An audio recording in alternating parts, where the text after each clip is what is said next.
Hello guys, welcome to Banter Blitz against me, International Master Andrey Ostrovskiy. Sorry for somewhat late start. I'm experiencing some technical problems.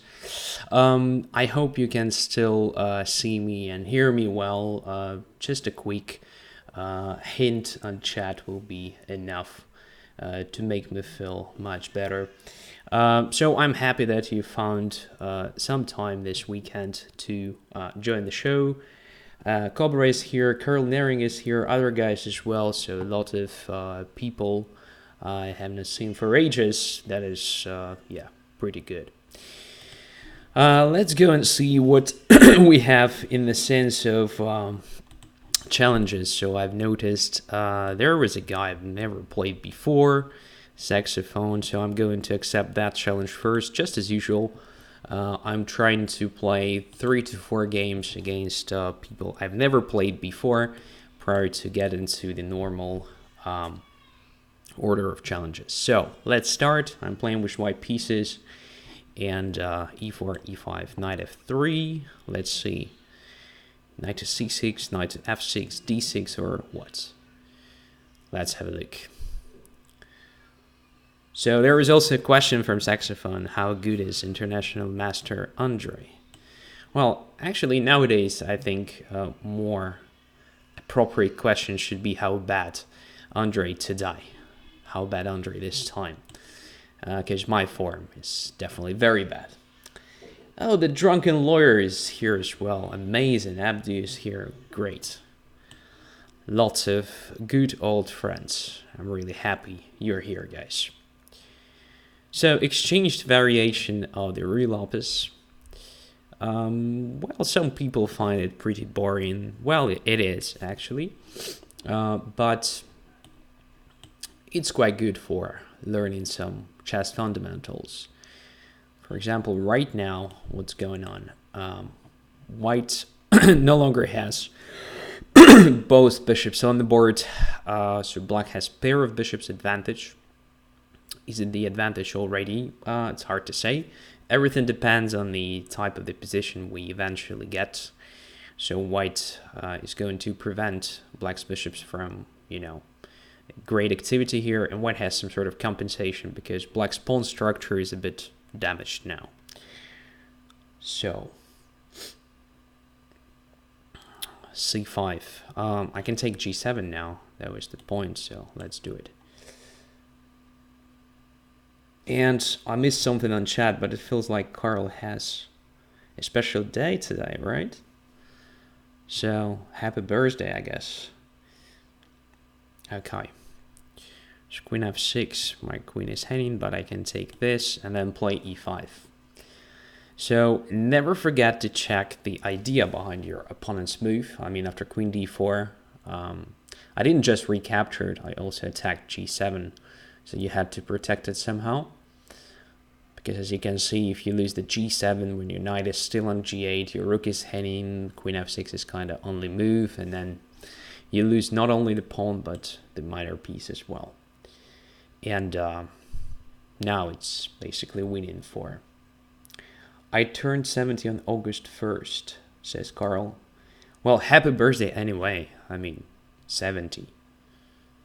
That's amazing. Quite good. And you're still in a good shape, I guess. Alright, so now knight on f6 is really in danger because it's pinned. And I can play rook e1 now, targeting the king, who's technically the only defender of the knight. And I have a direct threat of playing something like knight to g4, check, and then take the knight. I don't know how to save it now. Yeah, after rook d8 I can do exactly this. So just knight g4 check, and then we capture on f6 with the bishop, and then we capture the rook, but before doing that I'll give one more check just to go away from the vulnerable position on g4, and now we are good to take that one and complete the development. So now we have extra rook and extra minor piece.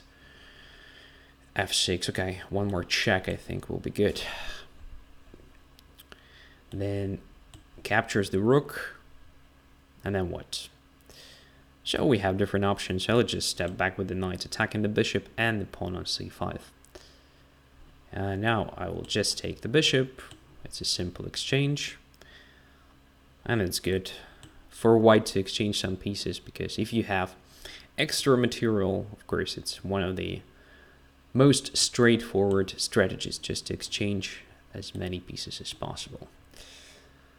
Okay, so now we can probably do what? Just make sure the king never ever crosses the f-file, and just promote the pawn. So protecting the rook here, and the pawn runs up to h8. No limits, no stops. Let's go there. With the queen, it will be much easier for us to checkmate the king. So rook f6. Knight controls d5 and b5, so king is forced to the 7th rank. The next will be queen g7, and finally rook f8. Here we go, checkmate. Okay, so everything was pretty clear, I guess. After queen d4, you blundered queen g7 threat. So you have to protect that pawn right now with either f6 or something else, but I don't see anything better than f6 here, to be honest. Queen f6, I'll just play e5. So f6, I think, is a move here.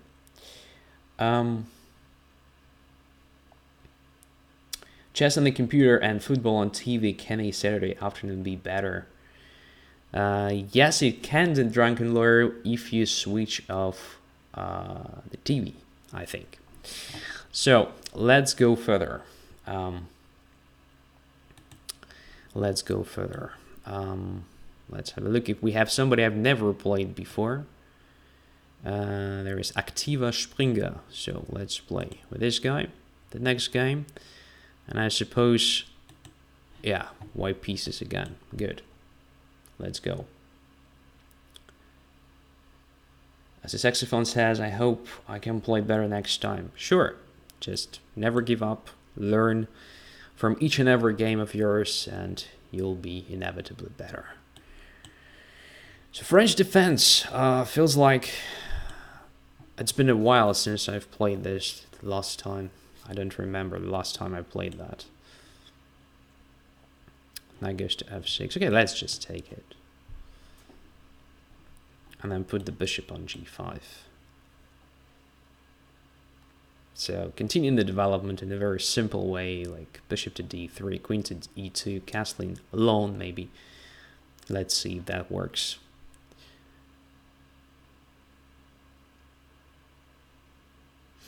There are different ways to actually play here. Okay, c5. I don't remember, maybe not e5 is a move here, but there's queen a5 check, which is not necessarily that clear to me. What if we just take on c5 and play the ending? Is it a good idea? I'm not sure it is, but just want to try that. There may be no ending if black, of course, plays some like queen a5 check now. And then captures on c5 with the queen. But again, I'm not sure that the queen is so perfectly placed there. So should we bother here? What about queen d2?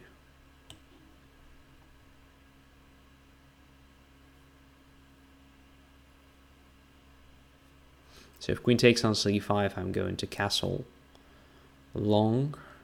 If queen takes, then what?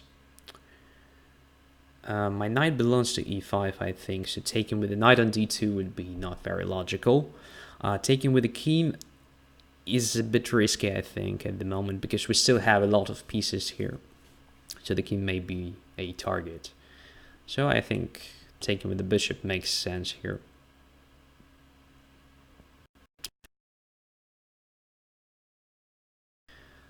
Or bishop e3, I've seen something like that as well. Slightly damaging the pawn structure, but getting rid of the dark squared bishops without making some dark squares much more accessible for own pieces. So first of all, what is the threat? Is there a threat? Something like knight e4, I suppose, may be annoying. But I don't want to put my bishop on d3. that looks not so good. Knight g4 is also a threat. So this bishop is quite annoying here, honestly. I should somehow deal with it. Okay, let's put the knight on e5, covering g4 square. And I think it's already sort of blunder because I didn't check bishop d4. I think it's not a catastrophe for me because I have bishop b5 check and then knight can step back to d3, covering b2. But anyway, it's a shame not to even look at bishop d4 possibility. And as I like to say in these cases, it says it all about my shape at the moment. So as time goes by, says position is somehow equal at the moment. Yeah, it's pretty balanced.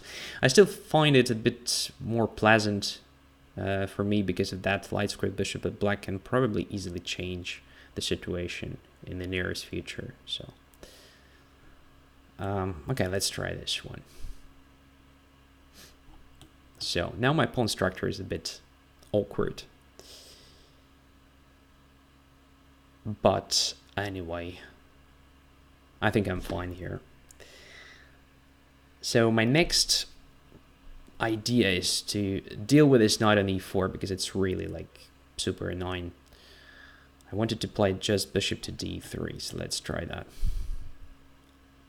It doesn't solve the problem though, because knight can go to c5, let's say, and well, I just don't know if I have anything in that position. Black can also just push my knight from the central position with the f6 and e5 rather quickly. So yeah, I think I have nothing here. The only thing I can try is to activate my pieces, my heavy pieces here quickly. Maybe this will give me some sort of edge. Maybe it will not. I don't know. It's more like no than yes. Yes, so that's what I wanted to try here.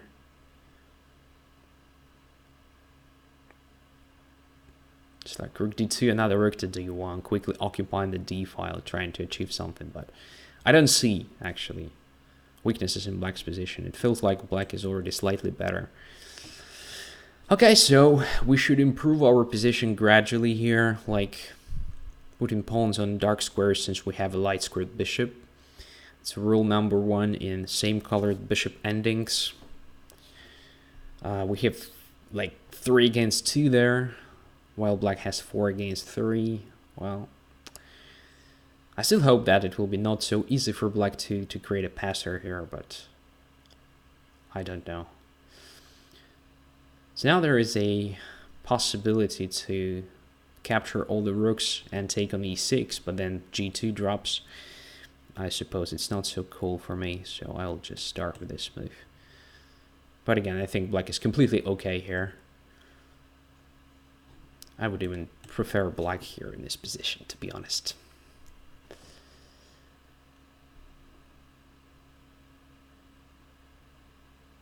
Yeah, but, you know, equal position doesn't scare me.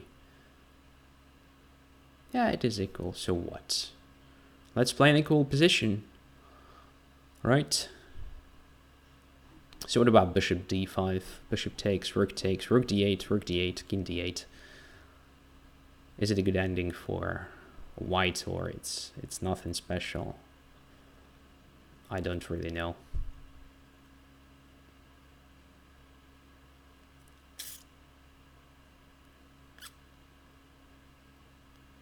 I don't really know. So what else though? I mean, if we... Yeah, let's try that. I mean, I don't see anything really promising for my light squared bishop anyway. Let's get rid of it. Alright, so we're going to play this ending. So e4 now. King d7, king d2, king d6, king d3, something like that.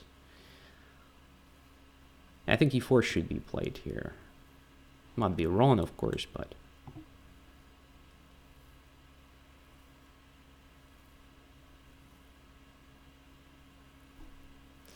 And I have only 50 seconds on the clock, so have to be faster now, I suppose.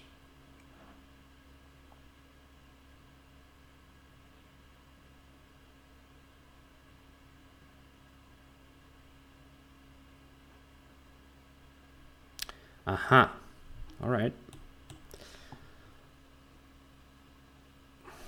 So let's deflect the king from that idea of going to the king side. Maybe black is fast enough. Let's calculate king g6, b4, king g5, c5, king g4, b5.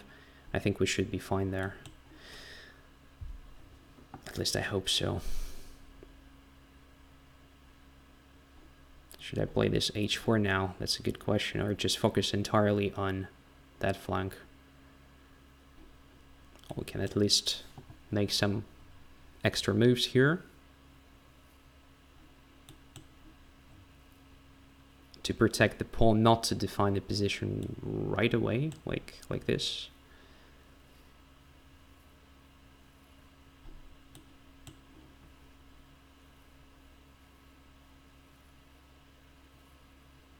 That was probably a mistake of mine. I guess g6 f5 was very promising. I think black was pretty fast there. And yeah, I think I have to go here. Maybe it looks like a Patzer plan, but we're really trying to do something here in this position. I think king c6 was a correct move, or something like b6 prevented me from grabbing that space. So now it may be quite hard for black to survive it.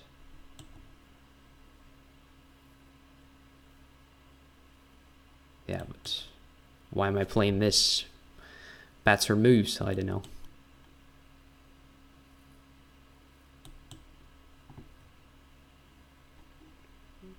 Okay.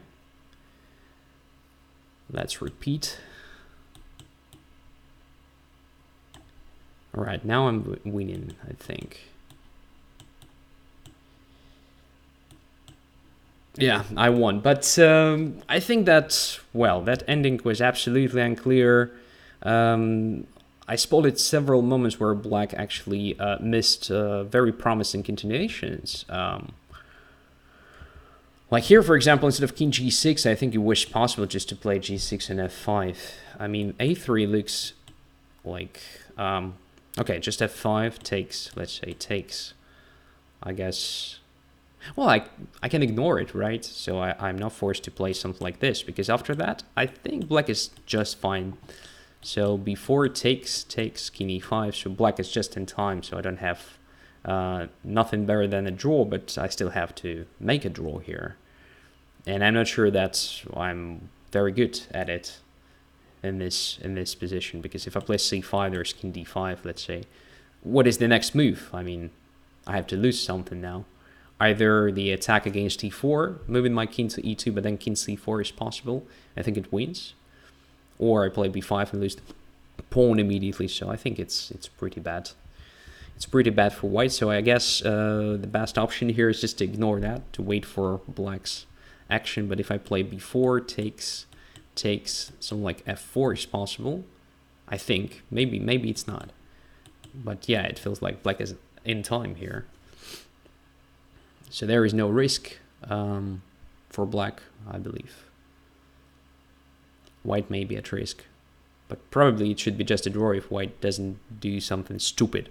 Something like c6, so just king g4, king f3, because king is also now kind of pinned to the queen side. And if the king goes to c7 and black plays b6, I always have c6, and it's the same like e5, f4 here. So, should be all right. And a bit later as well, so already after this exchange, let's say, king d6, just prevent me from playing c5. I think there are no problems after b6. Another way to prevent me from anything active is just to play king to c6. Also good, because if I play c5 now, there's king b5. And you get kind of good position. But then, well, it's not clear as well, because I can play this move and wait a bit, because I'm in the square of that pawns in case of, you know, the breakthrough. Yeah, so probably b6 is a good way to stop me from anything. g6 was already kind of, you know, bad thing to do, I guess. All right, thank you for the game anyway. And the next one, I think I've seen somebody else I've never played before, so let's check. Even two guys from Spain. So I'll start with Daniel, and then we'll play against Jose. And then the normal order of challenges. So let's try to do that. E4. So I'm playing with white pieces only, like exclusively. But I know perfectly when it's going to stop. I think once I decide to play against Shelley in forward, we'll have exactly black pieces. Because it's just a fate. Okay. So here, I usually play this. Exactly against b takes c6. Provoking black to play something like d5, in which case I play d3. And we have pretty typical pawn structure there. With this pawn c5 and c6 quite vulnerable. But black is playing it differently. So I think e5 is the right reaction, and then d6, something like knight e7, castling, and quick f5. I think it is the most annoying thing for white to face. Here, I guess I can play e5, and the knight is forced to not very pleasant position, I believe. So it's much better to have the castling already made, so that the knight can go to e8, then to c7, and then to e6. So e6 is a typical square for the knight here, just to fight for d4 square. Knight goes to g4. All right, e5 is under pressure, but I can easily protect it. What is the right way to do that?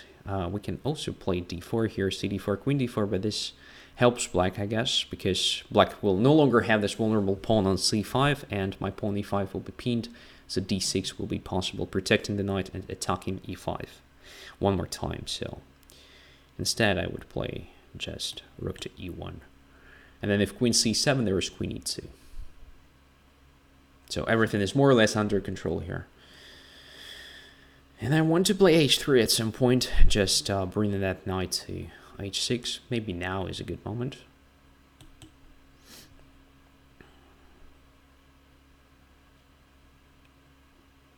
Now, what about attacking this c5? So if I play knight e4, there's probably just d6. But then we can play d3, kind of keeping that pressure. Yeah, I like that development, so let's do that. e4 became possible to occupy after I played e5, so I got some extra space, and it's pretty logical to use it for other pieces. Yeah, here I wanted to play this move. Just making my bishop more active. And I actually wanted to put it on either f4 or maybe g5, so what's better? I guess it's an interesting idea to start with this move. Maybe, but there's already d takes c5. I have to take that into account. Maybe just bishop f4 without extra actions, because I'm not sure that bishop g5 gives me anything. So bishop f4, just developing the bishop, supporting e5. I'm not against that exchange. I mean, if d takes c5, this makes c5 constantly weak. That's what I want to have in this position in general. The clear way to attack c5, and then potentially maybe c6 as well.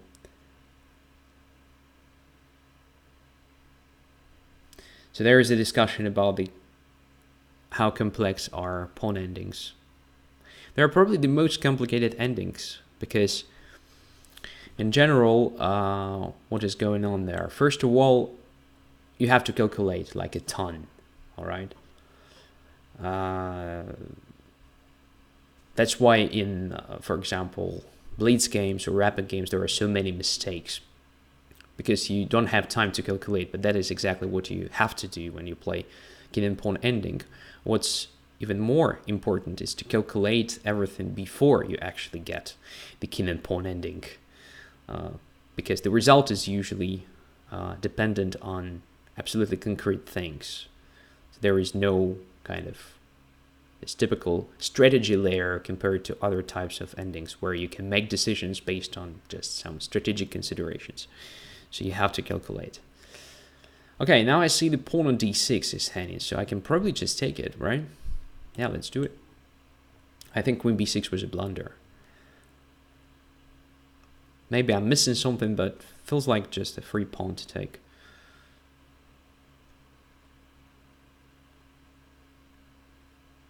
Pawn on b2 is also under attack, but I don't think black can take it with the bishop. Because bishop will be pinned, I can attack that bishop with, say, rook e2 move, or maybe even bishop back to c1, depending on the situation. And it's gonna drop, I guess. Alright, e6 gives me this move. Just d7, and then takes the rook on b8. Okay. So extra exchange now. Black has only a little compensation, I think, in the form of this d4 square. But it shouldn't be enough. It shouldn't be enough, simply, as a compensation for the missing exchange. So should I play just g4, exchanging on d4, then playing queen f3, intended knight f6, but it's too much. I'm weakening my king's position. That's probably what black wants to get here. Alright, let's start with this move. Our task when we have an extra exchange is to open as many files for rooks as possible. That's why I'm trying to do that.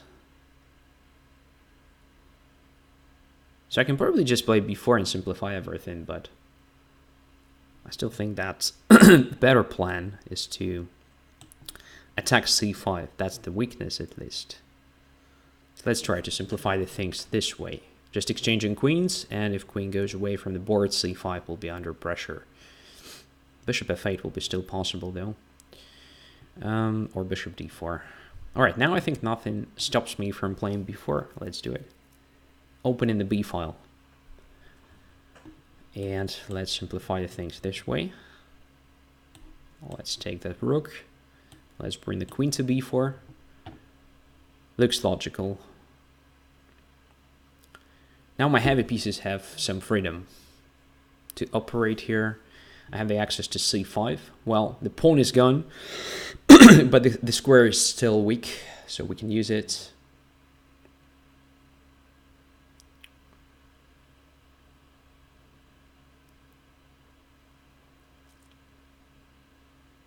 So what about rook b1? Super straightforward. Want to play queen b8. Exchange queens, and so on.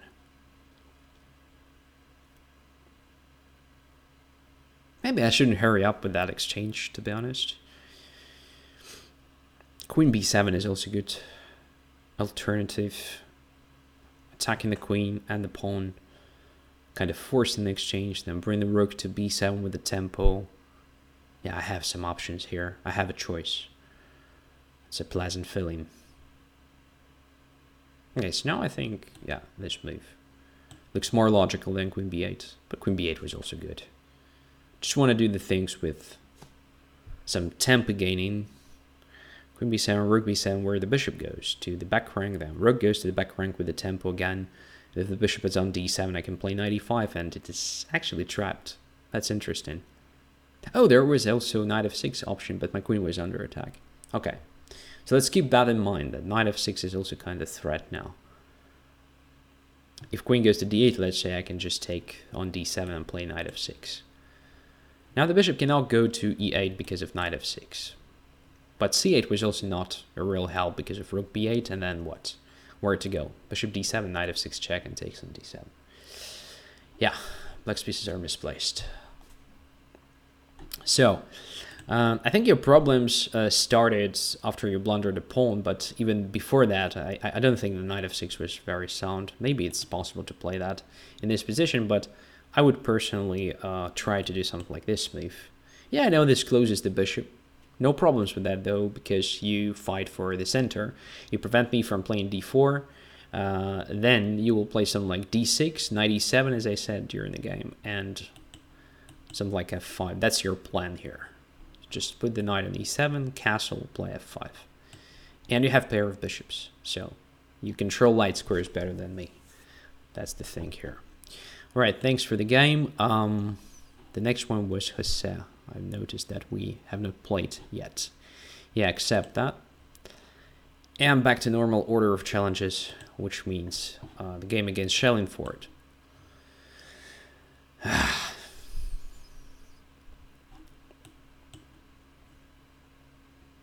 At least I'm winning my games for now, so I guess I'm in a good mood, so I have better chances against Schelling compared to normal situations, because I'm usually quite stressed already when I start playing against Schelling. Can we take on f6 here? I'm just curious. It takes on f6, knight d4, takes on g7. No, I think it's too much. Okay, let's just go away, like to a4, let's say. Curious where this knight goes. Oh, to h5. No, h5 just g4, traps it. So to g8 most likely, but then bishop goes to f4. Bishop goes to f4, simply protecting e5 and preparing castling long. White already has very pleasant position. So again, the same thing, by the way, like in the previous game. So playing knight f6 when I have e5 move. Kind of mistake of the day.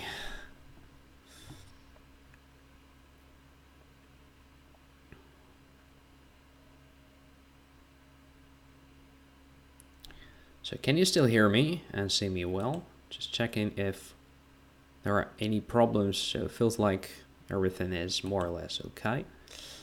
So what was e6? No, my friend, that's not what you should have done for sure, because now look at d6 square. So I'm just going there. Now it's completely lost strategically, because look at your pawns. They all occupy light squares and you have so many dark squared weaknesses now. With the e7 pawn, it was no longer, it was, sorry, not no longer, but it was still not so obvious. Now it is. So can you see the chat? Yes, I can see the chat. Thank you. I can see the chat.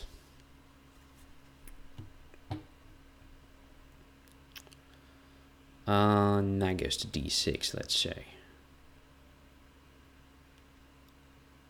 And taking with the rook, I think. Well, taking with the pawn is also quite good here. I mean, if we take with the rook, we still have the access to that d6 square, so we can relocate our pieces a bit later, maybe bring another knight there. But if we take with the pawn, we actually make our dark squared bishop much more active. So I don't even know what to choose. Let's take with the rook anyway. Conventional. Think here. Because after taking with the e-pawn, well, the knight gets this f6 square back. Not that it is very promising, but anyway. Yeah, I think taking with the rook is better. We keep all the options. I'm a new player as well. I understand, but it's not like I'm playing new players exclusively. I'm playing like 3-4 games usually at the very beginning, and then I'm just taking challenges one by one. So the one who challenged first gets the game. And then the next one, then the next one, then the next one, and so on. But well, if you insist, we can play.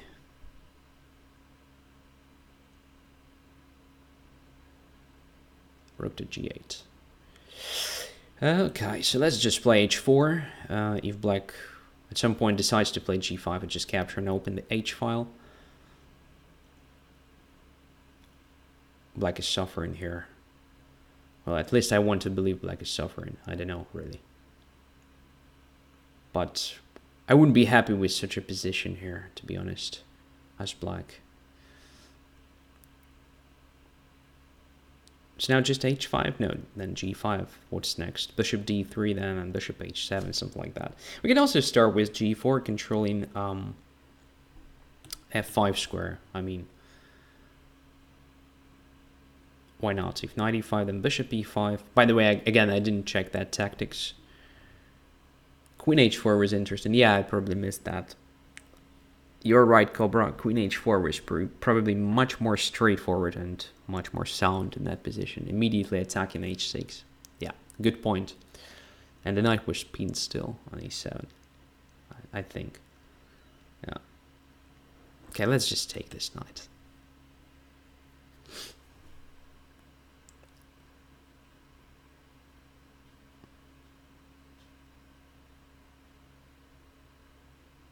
and now continue with the development like this. So an exchange down, but my minor pieces dominate the field. So I think it should be still very annoying position for black. Probably queen f4 was a bit more accurate to control d6 and prevent black from playing that.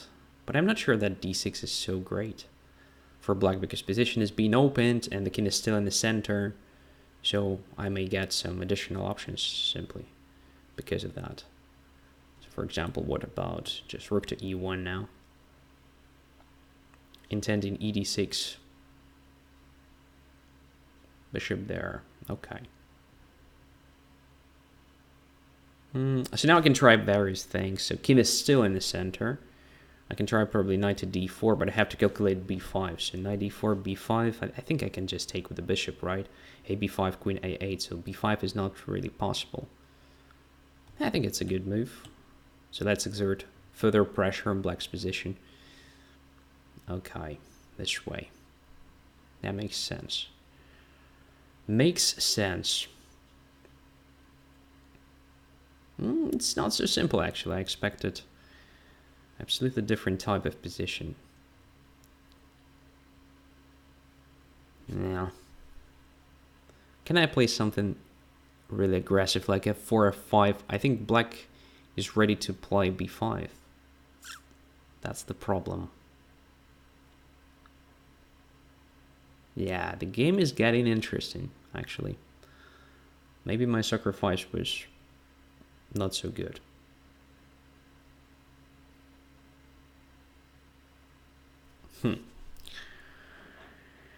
So if I take on d6, queen takes d6, then I have like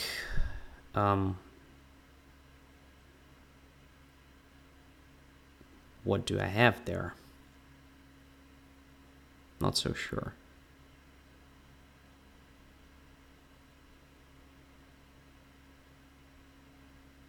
Okay, let's just take this knight because I find the bishop rather passive. And I wanted to take it because I need some space for my queen. I want to relocate it to the king side, maybe to f4. Yeah, so I wanted to bring my queen here.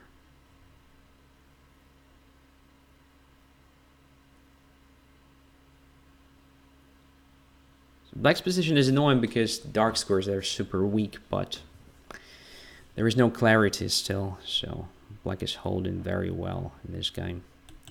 Let's protect g4 to take on h6 with comfort.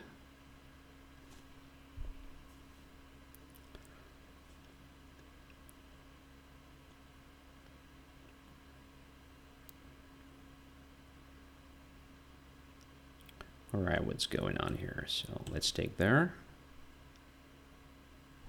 Bishop e5.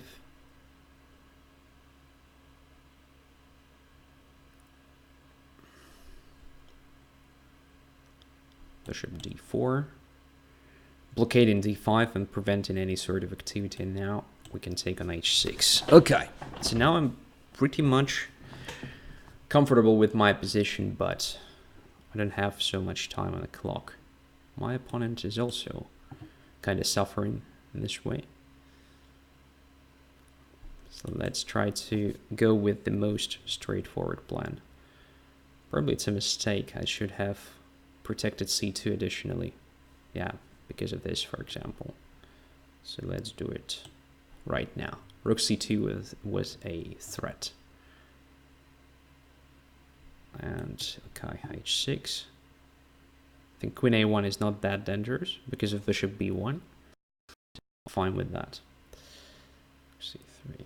Okay, what's this? This is probably nothing. It's just a rook, okay? Because my king is easily escaping checks.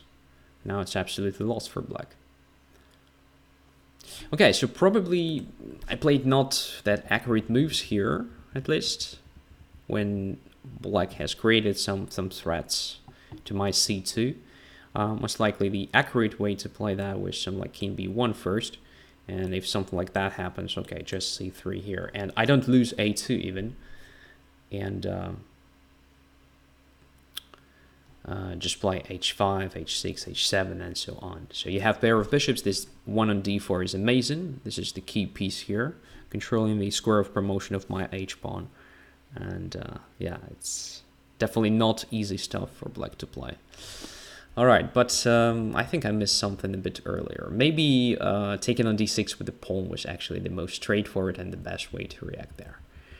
Because, as I said during the game, in this case, we make our bishop much more mobile because now there is another diagonal available, a1, h8, I mean.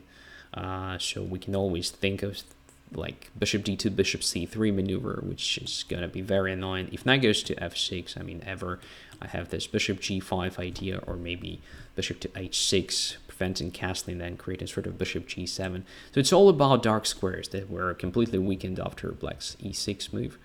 And the problems really started when black ignored my threat of e5. So normally you should start with knight c6 move here. And then after queen a4, you play d6. So here white can play e5. That's the idea behind queen a4. But it's just a normal line for black.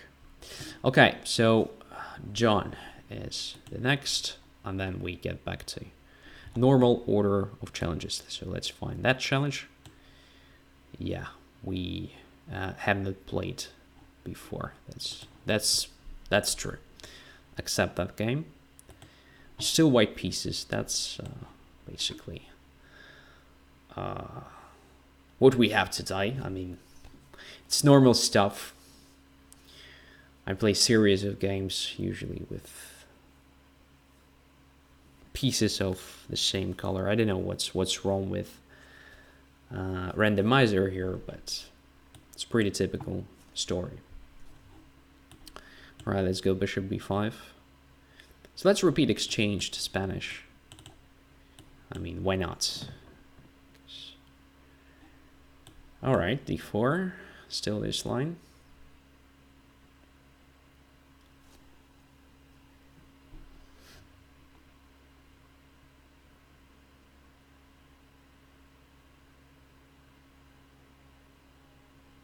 So just like in the very first game today, right? Yes, after d takes e5, black has to take on f3. Yes. So now what do we have? We have same pawn structure, but no a pair of bishops for black anyway. So I usually think that it's already kind of slight advantage for white. So let's just develop our pieces. 5 whites in a row. I guess when the first black comes in. I think in the next game, Schelling. That's 100%. I mean, I have a feeling, simply, it's going to be our game. Okay, now what's going on?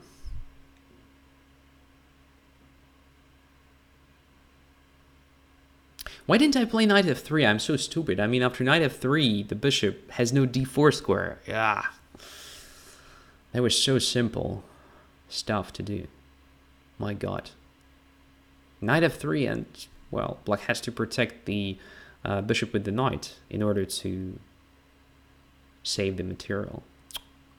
I hate myself when I make mistakes like this. There were two options to attack the bishop, from c4 and from f3, and obviously f3 was the right way to do that. Okay, now I'll just grab that bishop for sure, and simple f3. So now I have the bishop against the knight in the endgame with pawns on both flanks. So black still has this problem with the queen side because pawns are doubled, and hence I have just the majority on the other side of the board.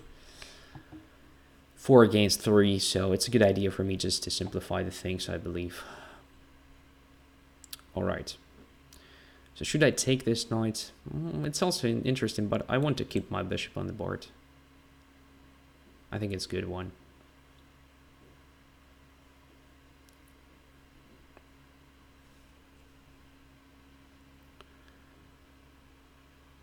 That knight doesn't have... Oh! Wow. That's what I missed completely.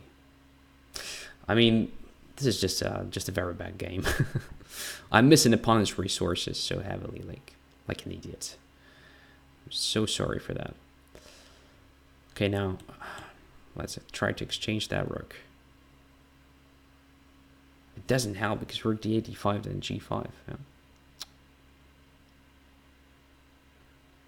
How one can be so bad at chess, huh? How's that possible? I mean myself, of course. That was so great position, and I'm just spoiling it like an idiot.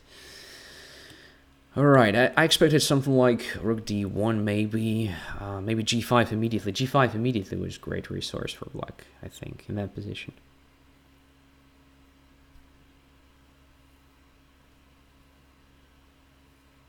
All right, now I can take on g5 and take on f6. It's going to be sharp ending in that case.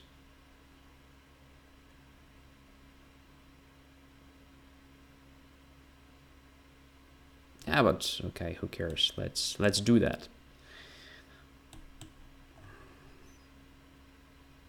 Aha, this way. I expected rook d2, so now I think I should be much better.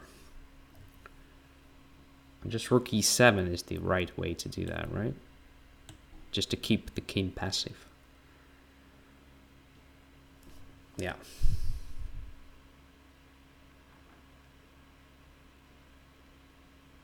It's very hard for black now to activate the pieces.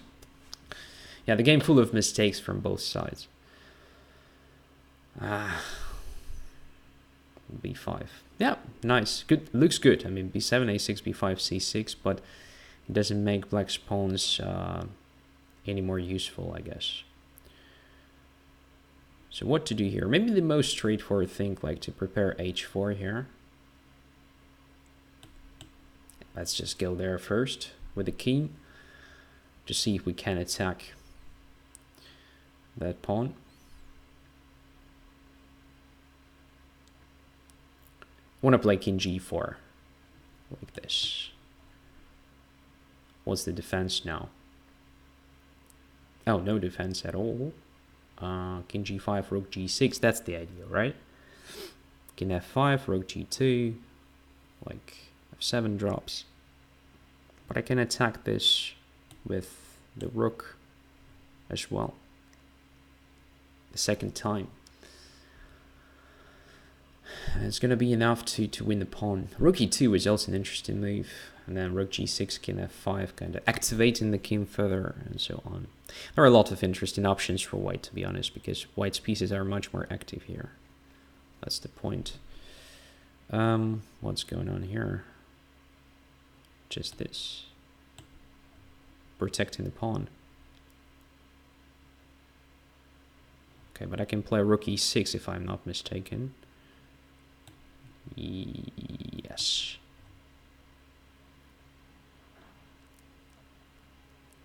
And if king d7, then king f5, right? And then I take on f6 with the rook. That's what I wanted to do at least. Yeah. This pawn should drop.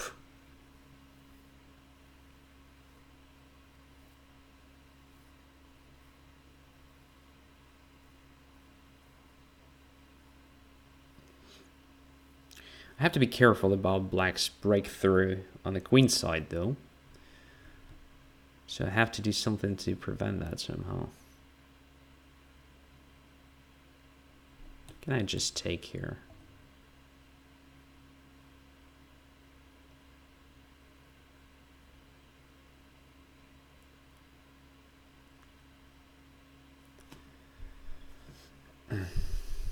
So rook f6, no.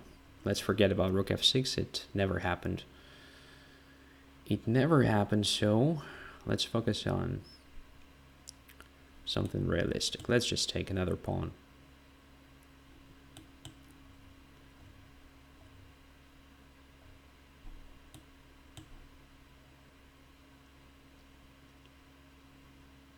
Okay, let's push our guys.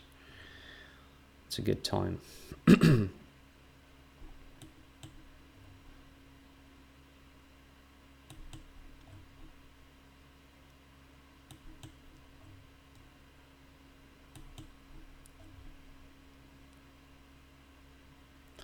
Alright, I think king b8 was trickier. Because now I have rook a7 move. which probably decides.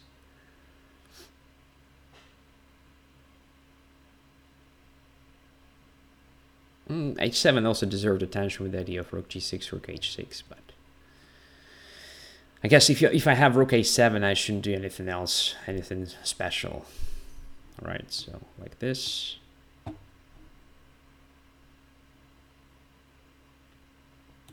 Now h7.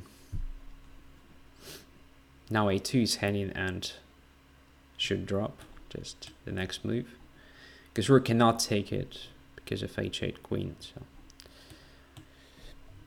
it's now completely lost.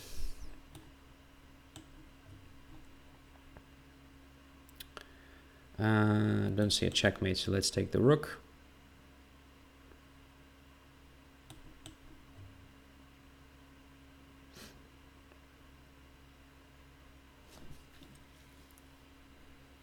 All right. So I missed a nice resource here right after the exchange of queens. So queen f6, knight f6. Gosh, just play knight f3, come on. And it's immediately, yeah, an advantage for white, because black has to play knight e7. Bishop has no squares to go away because of this, then a5, right?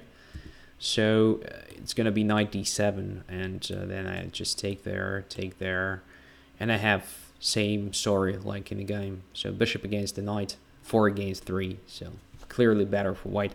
After knight c4 and bishop d4 in my c3 move, obviously black could have played bishop a7. And position is not that clear, in my opinion.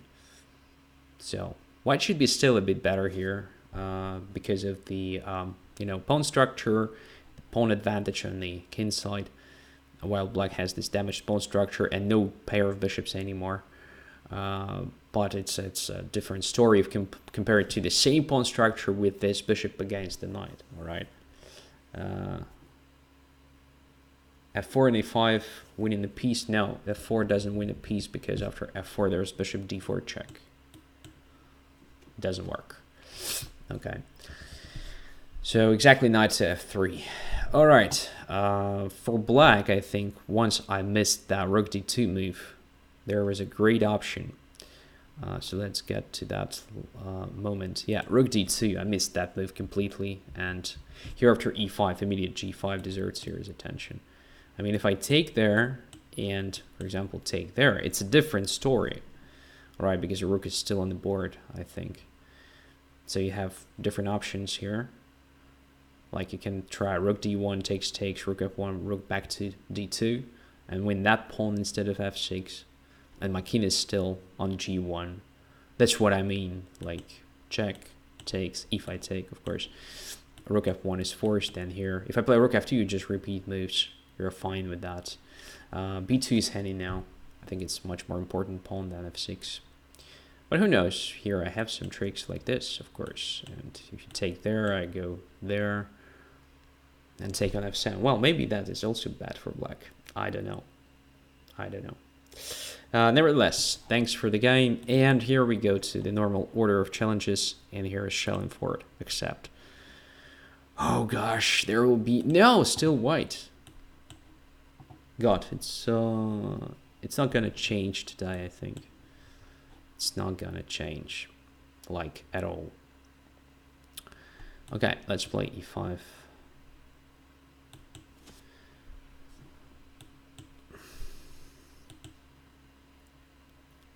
c4, knight d2. That's what I usually play here. I mean, I'm not sure if it is good or bad, but that's what we play. Shelling and me, we're usually playing this.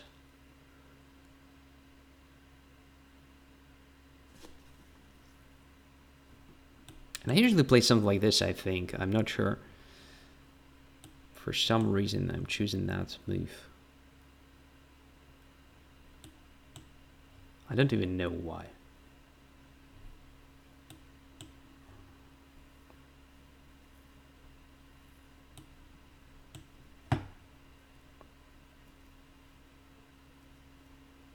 So I'm trying to fight for e5 square, but it's obviously quite complicated stuff when your pieces are not developed, right? and when you have some problems with developing them. So probably it's not a correct idea at all. Maybe knight d2 to start with, if not the right move. So maybe something like g3 is more logical, or simply bishop e2 castling and then everything else, something like that. So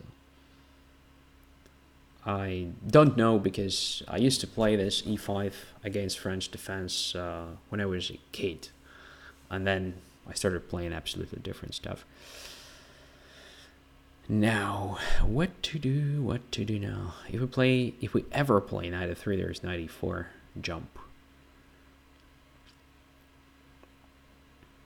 with a tempo. Not very pleasant thing to play against, but I think it is something that we can actually afford. So knight jumps to e4, but we step back to h4 with the queen. We have some tricks. We have some ideas, like to bring the knight to e5 eventually. Maybe even sacrificing the pawn or something. We'll see.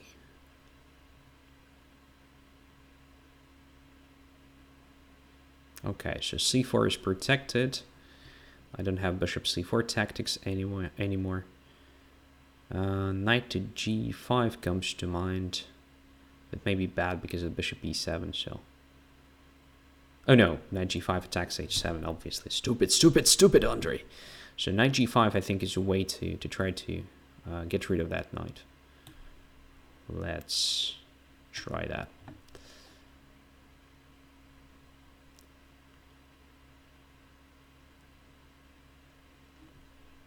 And takes with the bishop. So we gradually solve our problem of development, but it doesn't feel like our position is good anyway. So it feels like black has more space here. And yeah, there is a weakness on e6, but it's not a critical weakness for sure. Our bishop is pretty bad here on e2. I still think it's a bit better than that bishop on d7, but the difference is no longer that obvious. All right.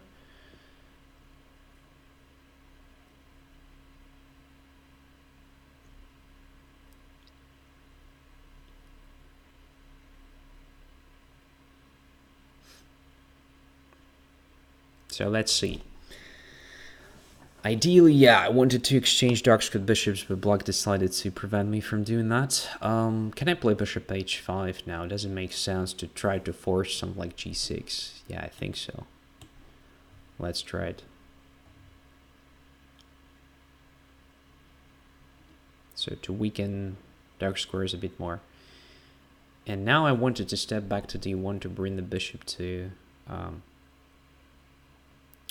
c2, but I think it has nothing to do there, so let's just put it on g4. It's much more logical to have the bishop here, I guess. Just to attack e6, it's basically black's only weakness at the moment. And h5 actually weakens black's position, so this g6 is gonna be a problem, I think. So let's go back to d1 to bring the bishop to c2 and attack g6. So it feels like we're getting somewhere, but again, I'm not entirely sure that it will be so promising as I expect it to be. But for now, it no longer looks that bad for white, I think. So now what? What's the plan? The threats, I don't think we have something. I mean, I don't see a direct threat from black, so let's just bring the rook to the game. Simple centralization.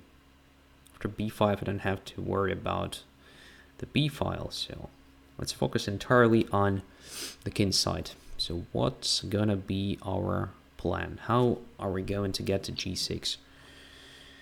Can we play f4? Bishop f4 takes, then queen e7 at some point. Doesn't look very promising anyway. There is always rook f7. Right, how to prepare this? Just g3 and f4, or just g4? No, g4 is stupid.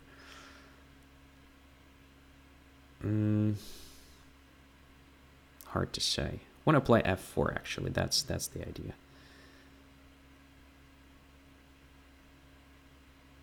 Let's start with this move, I think.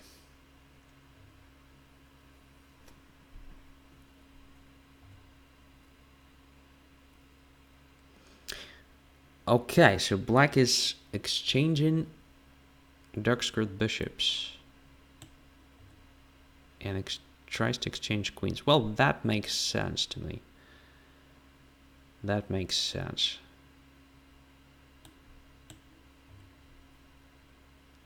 But it's anyway pretty annoying position for black, isn't it?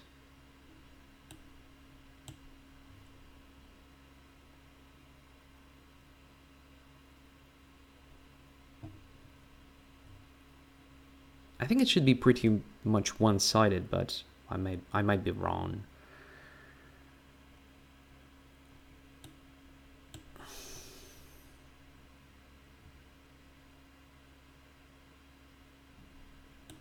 Like this.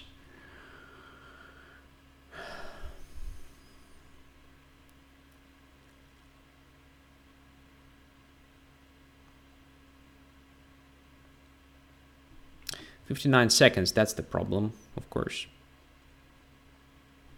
Okay, I wanted to continue with this prophylactic idea to prevent b4, because then a takes b4. It's probably still a valid option for black though, but well, let's check this move.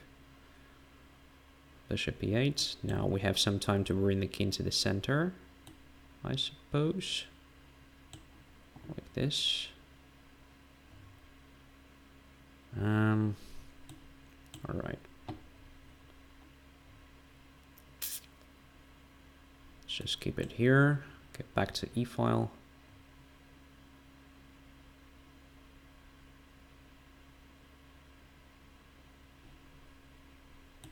So I'm probably missing something here.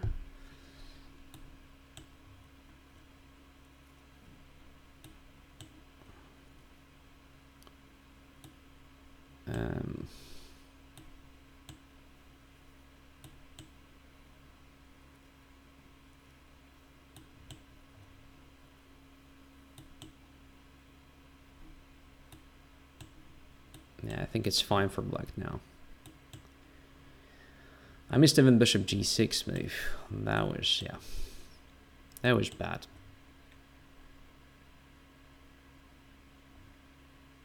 I think it's a draw now, but so.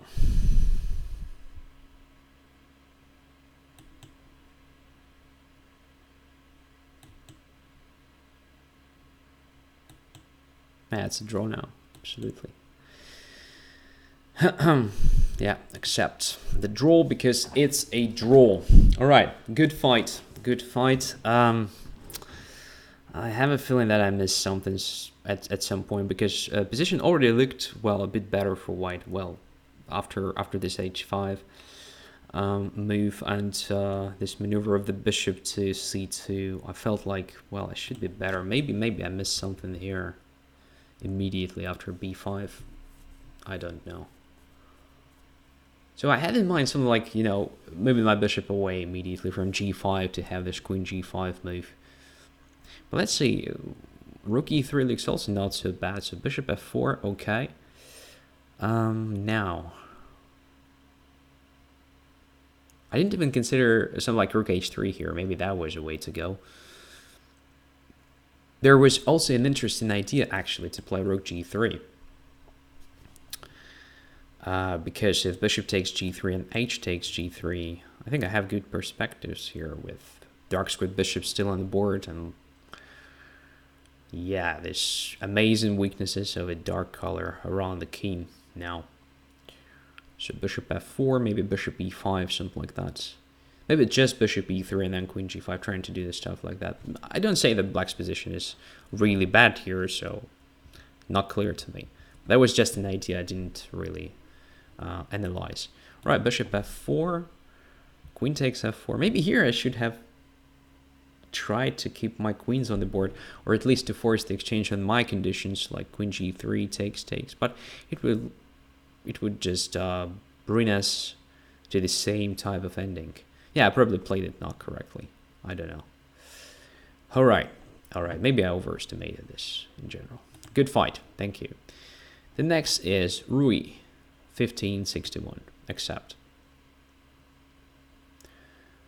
Rui Lopez, or white pieces. Will there be at least one game with black today? Really wondering. It's like very strange. Bishop c5 is a classic variation as far as I remember. It is called classic line. All right, let's castle. Play d4. What about d5 now? Am I missing something, or I'm just winning a piece? Come on, with the bishop on b6. All right, there is nothing to comment. Just a very quick and strange game. Cobra is next, accept. Let's repeat. e4. That's the move that helps me win today, except for the game with Schelling, of course. Each and every game except for the one against Schelling was actually winning. That's good. That's good. Good. Again, bishop b5. So, as you have noticed, I decided to have some rest in the sense of, playing d4 against knight c6, my main move. So I'm just playing this bishop b5 takes c6 stuff. And as you can see, it's pretty similar to Rui Lopez when you take on c6. So the idea is the same. You just exchange the bishop for the knight, but you make opponent's pawn structure no longer that flexible, and then you just try to exploit it somehow. Alright, d5, that is what I usually recommend to avoid when you have such a pawn structure, because now c6 and c5 become constantly weak. All games with white, that seems not to be random. Is something technically wrong? Well, some people actually challenge and specify that they are willing to play with black pieces. So in that case, there is no choice. I mean, I have to play with white. But yeah, some other games that actually request a random color, yeah, there is definitely something wrong today. Well, normally I have several games with white in a row, and then I start playing with black, and then again, white, black, white, black. Sometimes it's the opposite, so I start with several games with black, and then white, black. Today, it's pretty strange that I'm playing all the games with white pieces, really. So, h3, bishop to h5. All right, just g4 and knight e5. No, it's not how it works. It's not the way to play it. So I want to attack c5. Normally, you would just bring the knight to c3, then to a4, b3, and bishop to a3, something like that. But here we have a problem with that bishop. I mean, I don't like the fact that my knight on f3 is pinned, so I want to get rid of that pin first. The question is how.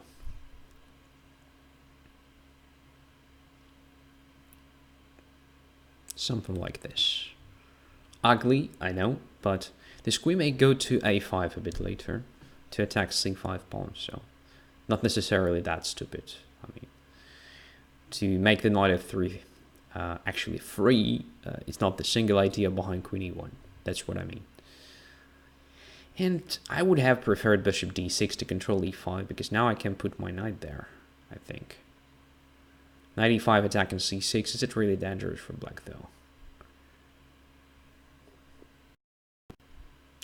Don't know. Yeah, let's try that. It looks interesting. Everything that looks interesting should be checked. Since it is a blitz game, let's just play that moves and see how it goes. That's what I wanted to try here.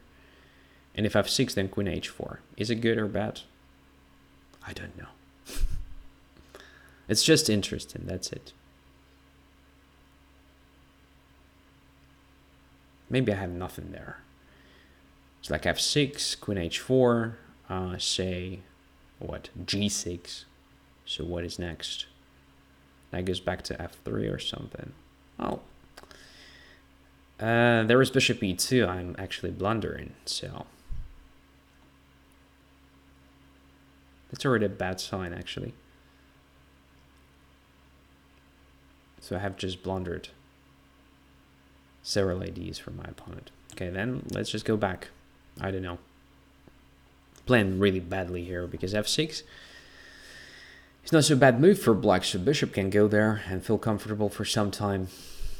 Then there is a problem with the knight, so it's not so simple to develop it now, but I think it's a minor issue. Pyrenees Vlogger says, you never play with me. Maybe because you challenged late, I don't know. So our time is limited. I cannot play like each and every challenger. So the best strategy is just to come early and challenge me.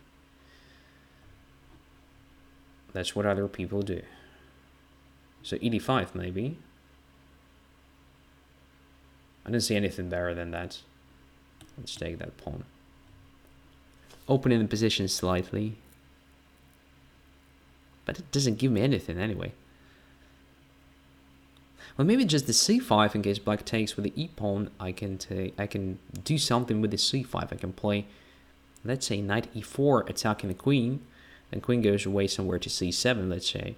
And then I take on c5 because the bishop on e7 is pinned. So I kind of regain a pawn and can hope for bringing that knight to e6, right? But bishop takes f3. It's a bit different now. I can take on f3 with the knight. That was a blunder, I think. Because d4 is controlled now, queen is under attack, and I win a pawn now. Well, I was lucky in this game. I was about to actually get very bad position now. I should be better for sure. With such a pawn on e6, I guess. It's really pleasant. And I don't see where the knight goes from g8. And the pawn structure is awful. So Everson says that white should be doing good here. Yeah, taking ed5 was still a move. Maybe just, you know, ignoring that pawn on f4 was a good thing to do. So just not to capture it. Could have been simple position to play. g5 looks very dangerous for black to play like that, but I don't see anything specific to punish black for it, at least right now. So maybe it's a good idea just to continue with the development stuff. Where do I want to have my bishop? Now I think on c3, something like that. Yeah, here. That's the place for the bishop now. To attack f6, and if this f6 ever goes to f5, well, the whole diagonal is mine.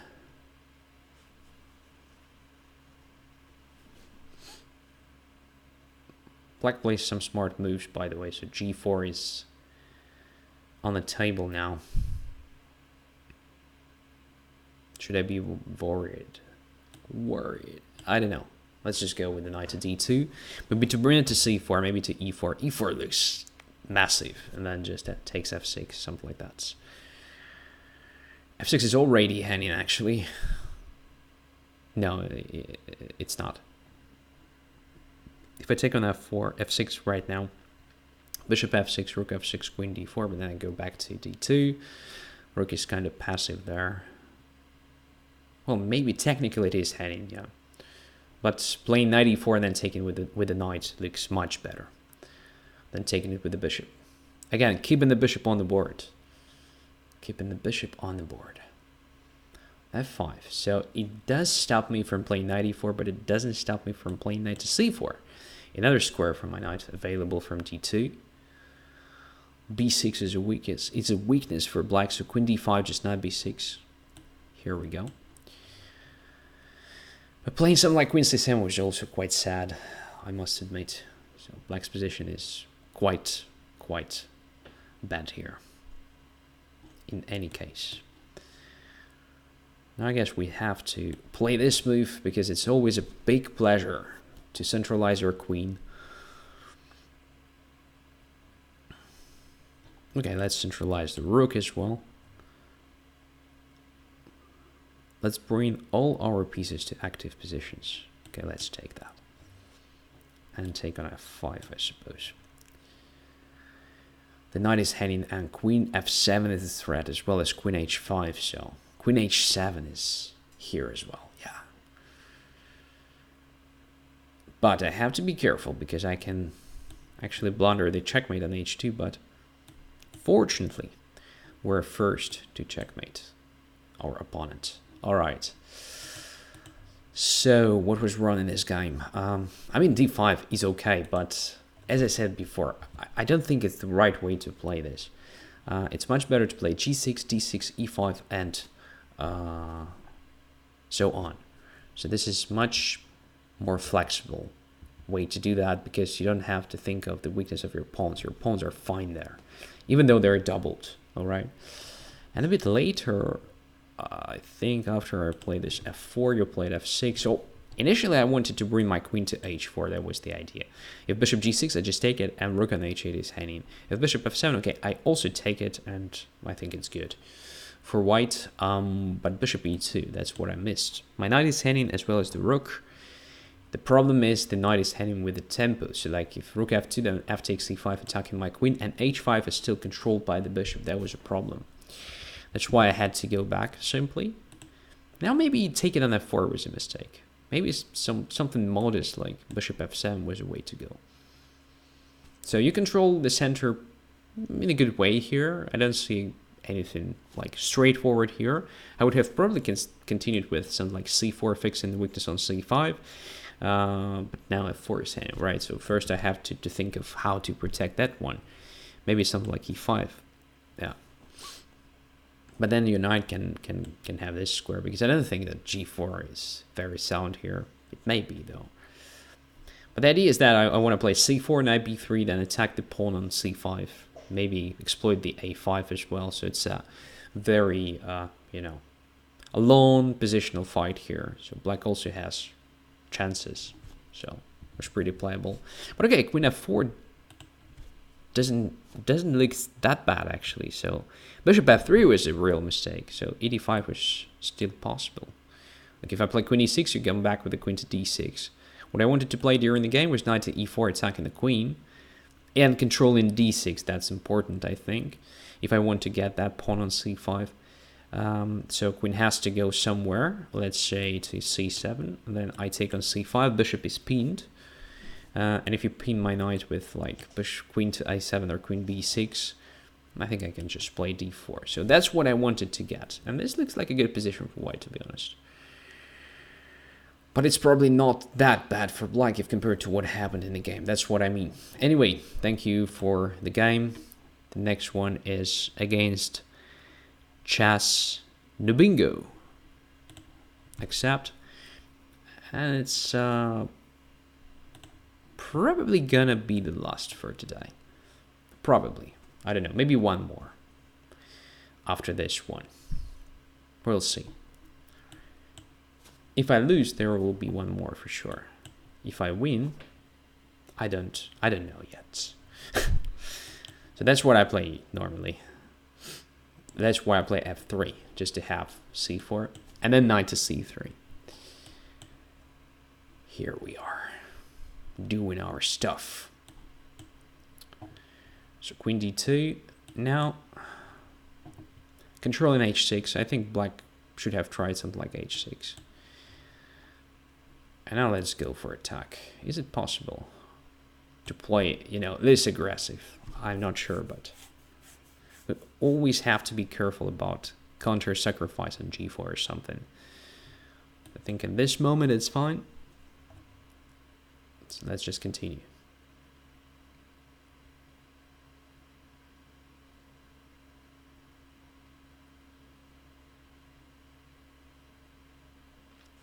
That's a good question. To take with the knight or with the pawn?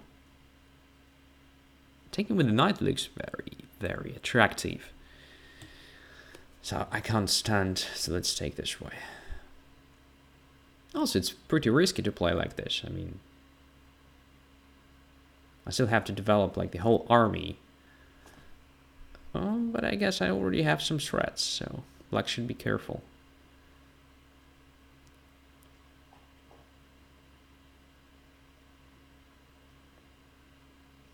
So let's castle, right? It's the right way, right moment, sorry, to castle. Unfortunately, there is no knight b3 because I didn't even look at that square. It was covered by my pawn. Well, the next time it may be not so good. So h6 feels like I can take it, right? Isn't it bad for black? It should be just very bad. So let's take on f6 first with check. Then take there. So extra pawn now, and h file will be easily opened. Right. That was a mistake. I think the right way to play that is actually to play bishop e7. I mean, there is no right and wrong, but I guess bishop e7 is a bit more interesting. And then knight h5 and bishop g5, trying to get rid of that bishop as soon as possible.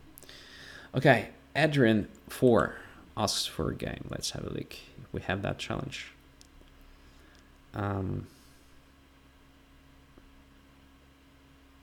don't even have that challenge, all right? So, yeah, let's play against Olaf, because I think I lost last time to Olaf. Maybe there will be a revenge today.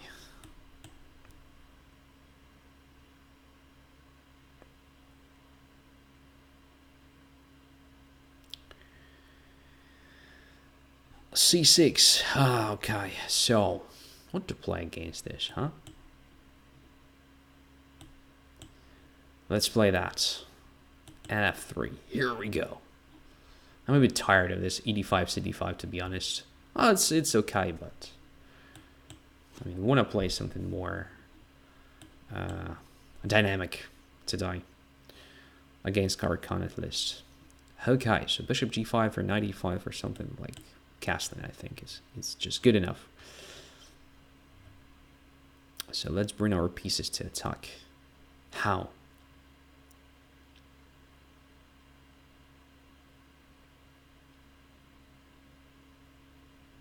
What should be the right plan here?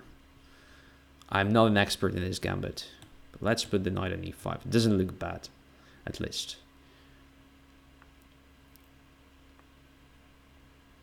Okay, so bishop should be on e3 to cover d4, so that my queen is free to go to f3, let's say. I can also put my bishop on d3 now to exert some pressure on h7. Knight e5, d5, knight d5, so like queen h5 or something like that. I don't know if it is good. Just want to check it. Maybe it's just completely wrong, but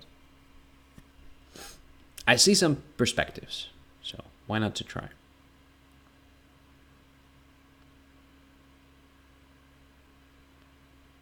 And I do believe that's not how, you know, true experts of this gambit play this.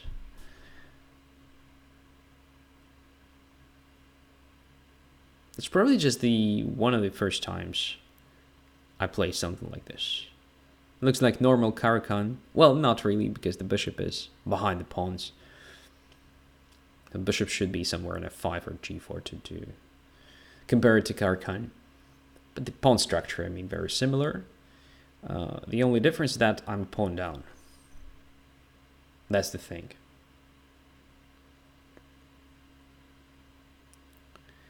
Queen to b6, attacking b2 and creating a threat of knight takes e5. Okay.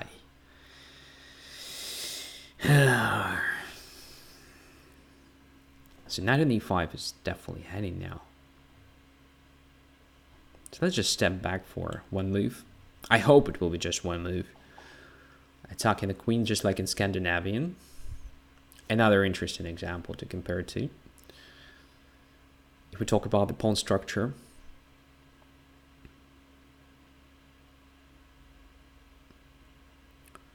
now we can play bishop f4 if we need at some point. But I do want to bring my queen to action somehow. let's say like this. Getting closer to the king. And I probably cannot take on b5, right? That's what I missed here. I guess after that, black is just fine. Knight to e5, knight takes e5, queen to g3, bishop d6, bishop f4. Does it work? Not sure at all. So let's just go there and check. So knight takes e5, queen g3 is probably possible. Then knight goes to h5, let's say, and I have kind of take on e5. Queens are being exchanged, and it's it may be not so good for black because the knight will be quite bad. So maybe it's a good way to play. But okay, queen g3. What if black plays bishop d6 or knight f6 to d7? What's there? Hard to say if I have anything convincing against that. After bishop to d6, I have like rook takes f6, but then knight takes d3. No. Now let's just take that knight. Come on.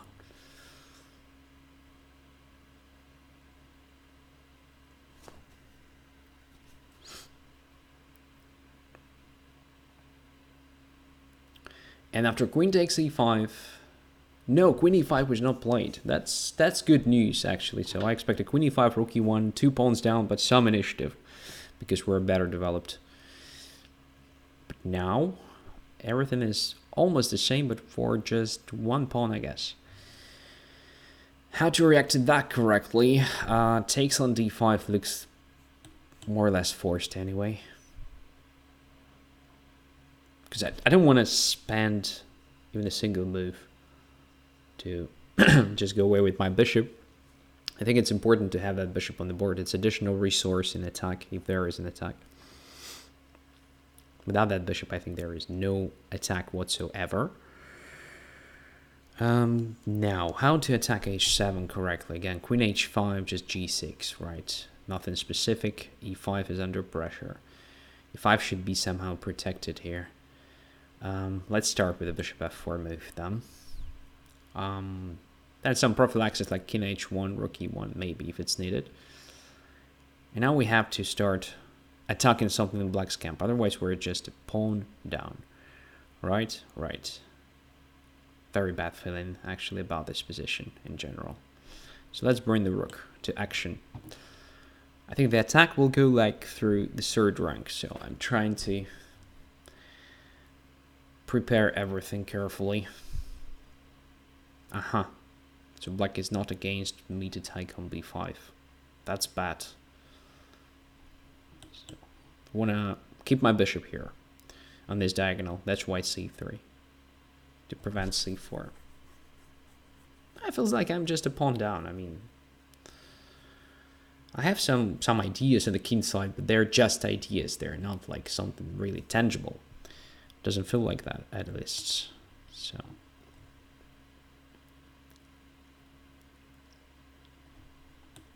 okay, now everything is prepared.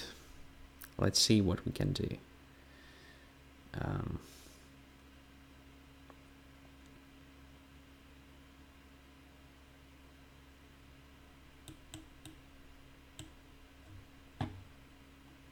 Let's try this direction, just create any sort of bishop h6. g6 weakens the position a bit, so let's use it. Well, let's try to use it, I mean.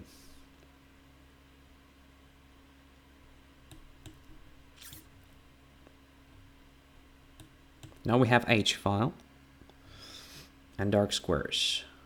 Is it enough? I don't know. But maneuver like rook f4, rook h4 looks pretty cool. Should we try this right now? Yeah, I guess so.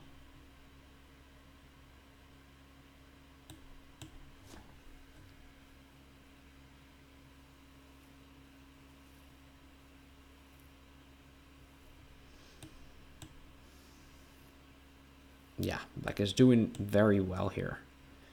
And this guy, almost perfect.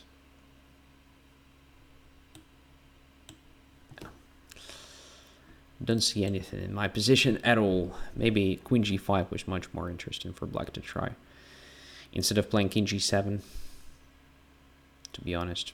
But even this is great. Yeah, I have to play something passive. Really annoying.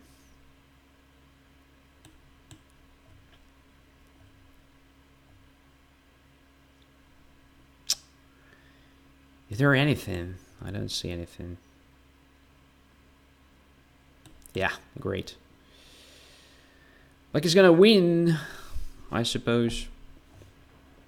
At least it's a winning position.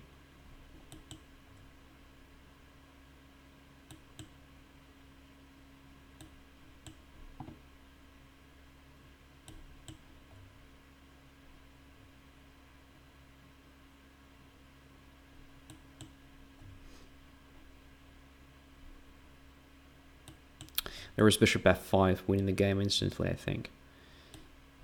Okay. I have only 8 seconds anyway, so it's just lost for me. This or that way, I mean, there is no difference how I lose this.